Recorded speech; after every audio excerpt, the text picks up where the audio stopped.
होतोय ना. मग वैकुंठी तो आईसे जो सोहळा इथं आहे तो वैकुंठातही नाही. याची कीर्ती आमच्या मुखाने गावे तर शब्दात पुरे पडते एवढी ताकदच्या पंढरपुराची.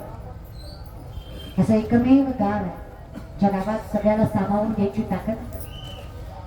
पण हे चमत्कारापेक्षा कमी नाही की महाराष्ट्रातल्या प्रत्येक गावातला येणारा समाज पंढरपुरात सामावला जातो. साधं नियोजन नाहीये, पण कोणाची कोणाला पत्रिका नाहीये, कोणाचं कोणाला निमंत्रणही नाही. कोण खाऊ घालतोय कोण खातोय याची चिंताही नाही. खाऊ घालणारे तेवढेच आहेत आणि खाणारेही. खाऊ घालायलाही कमी नाही आणि खायलाही. वारी देऊन कमी व्हायचं तर माणूस 4 किलो वाढून जातो. काळा पडतो एवढंच पण वाढतो महाराज. हिकडलं तेच जातं पण हिकडलं येतं महाराज. इकडं मात्र तब्येत वाढत. व्यवहारिक विचार करा. आळंदीला निघाल्यापासून, बीड पासून निघाल्यापासून, देहू पासून निघाल्यापासून, पैठण पासून निघाल्यापासून जिथून निघाल वारी होती नुसतं हात पुढं करायचं. केळी भेट, राजगिरा भेट, चिप्स भेट, पाण्याची बाटली भेट, शाबू भेट. काही कमी पडतं का? नुसतं काय करायचं? हात पुढं करायचं. पण मला काय वाटतं, जेवढं हातात बसतंय तेवढंच घ्यावं, पिशवीत भरून घ्यावं ना. घ्यावं नाही असं पण किती घ्यावं? हातात बसतंय तेवढंच घ्यावं. सकाळचं दुपारचं दोन्ही एकदम घेऊन ये. माणसं घेतात, पटलं तर खातात, नाही तर फेकून देतात. हे योग्य? जेवढं आत्ताची भूक भागवायचं आहे तेवढंच घ्या. पुढचा विचार करू. पुढचा विचार करायला तर उद्योगाचा मालक आहे. तुम्ही आजच्या दिवसाचं बघा. आज कसा दिवस भरणात घालवता येईल याचं बघा. लय घ्यायच्या भानगडीत पडू नका.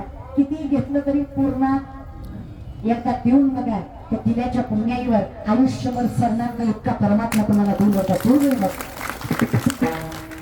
घ्यायच्या ऐवजी एकदा देऊन बघा. कारण हस्त पवित्र यदि दान पुण्यम, पाद पवित्र यदि तीर्थयात्रा, मुख पवित्र यदि नाम घोषम, हृदय पवित्र यदि ब्रह्मनिष्ठा.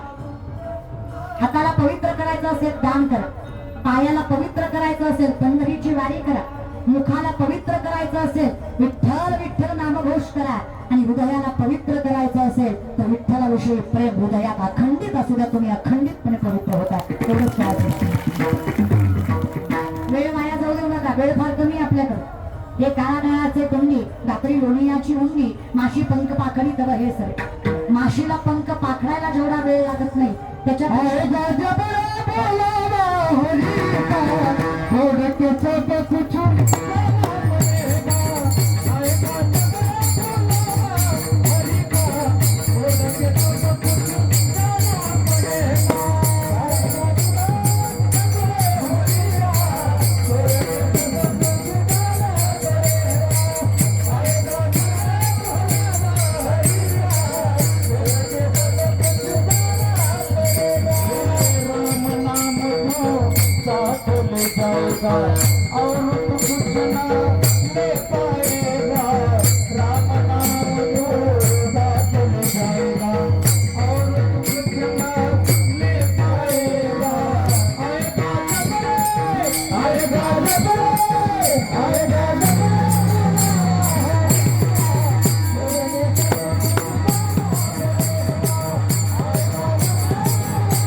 माशी पंख पाखराला जेवढा वेळ घेतला त्यापेक्षा कमी वेळात जीव जातो. लय अवघड आहे याचं. जायच्या प्रथमे नार्जितम विद्या, द्वितीय नार्जितम धनम, तृतीय नार्जितम पुण्यम, चतुर्थे किम करिष्यति.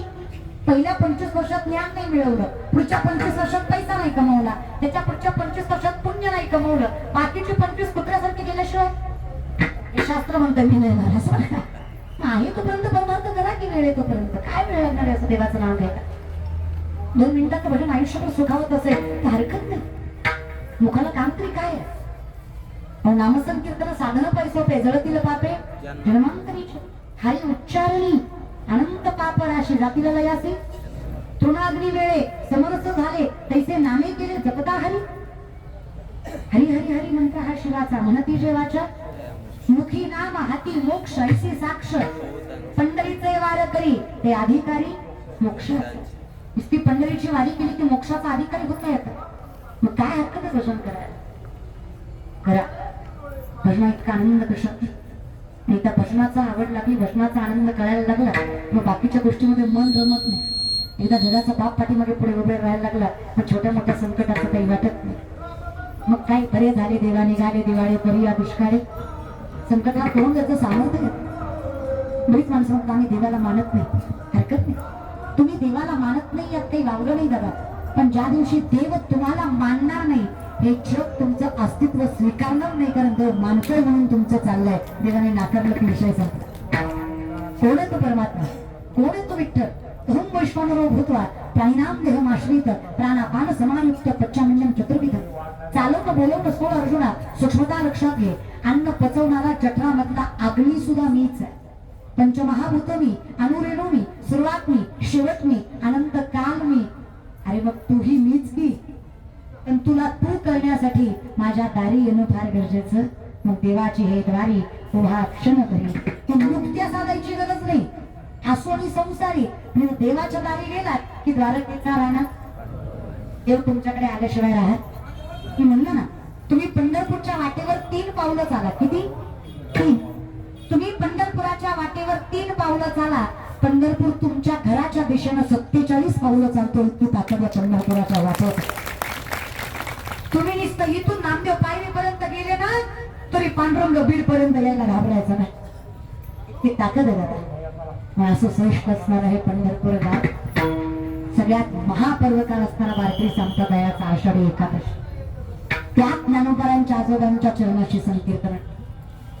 भाग्यवान आहे आपण आम्ही दैवाचे दास पंढरी